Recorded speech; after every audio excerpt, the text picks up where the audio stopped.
Ifela bukhosi ke akubi umuntu waphakathi endlini yasendlunkulu. Ifela bukhosi kuba umuntu wangaphandle kwendlunkulu kodwa okhothama khona endlunkulu akhathalele ukubuswa nokubusa kwasendlunkulu. So ngingena lapho ke mina tjatha sibizwa ngokuthi singamafela bukhosi kanye nalabantu ozobabona kule video nabanye futhi abaningi abagcwele uZulu wonkana. Amafela bukhosi ami nje esikhaleni seqiniso kudalulwa imfihlo ezijulile eziveza iqiniso lalingakhona. Nansi ke le video ke tjatha ezokuphendula ukuthi ngubani mina, ngiyini mina endlunkulu, ngiyifela bukhosi. Awulalele le video ke mfowethu. Sithike thina abafela bukhosi vele umntwana wesiZulu akayona inkosi. Yingakho kunobudedengu bokuphathwa kwesihlalo ngoba umntwana wesiZulu akabekiwe akahlonziwe indlunkulu akangenanga futhi esigodlweni esithwele umsamo nenyandezulu zonke ezimenza abe inkosi. Into yakhe yenziwa kuphi? Emabhida. Yingakho-ke mafela bukhosi alana ngekho la ngokwenyama. Bese kuthi kamazwi wami okugcina ke kuwe tjatha kanye nabanye nje abafana nawe uthi ake nivuke emaqandeni, ake niyeke lento yokusupporta uThuvi, angisho nje kanjalo.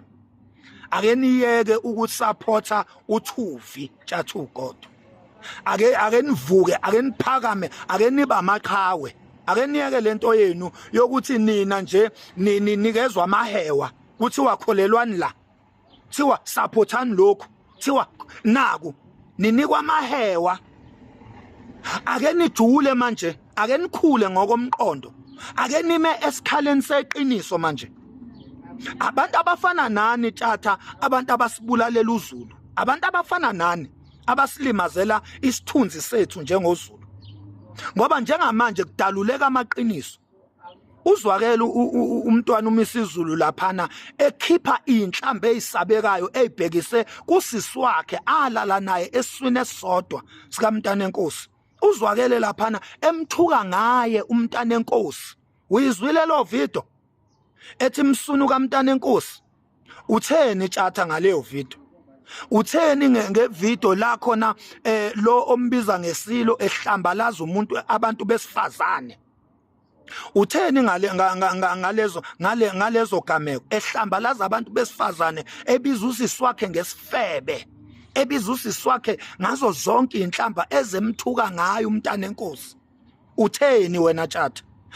Wathini tjatha lo muntu ombiza ngesilo ngamsukwane ethuka usisi obizwa ngosihle, emthuka laphana ezemsabisa ethi uzombulala, ethi uzomdubula, ethi yena uhleli nezinsizwa yena wakhulumisa izinkabi lapha efonini wathi ngizokubulala wena, ngizoqeda ngawe, ngibuye eGoli kumanje ngizokubulala wena. Wathini tjatha kwenzeka zonke lezo zinto?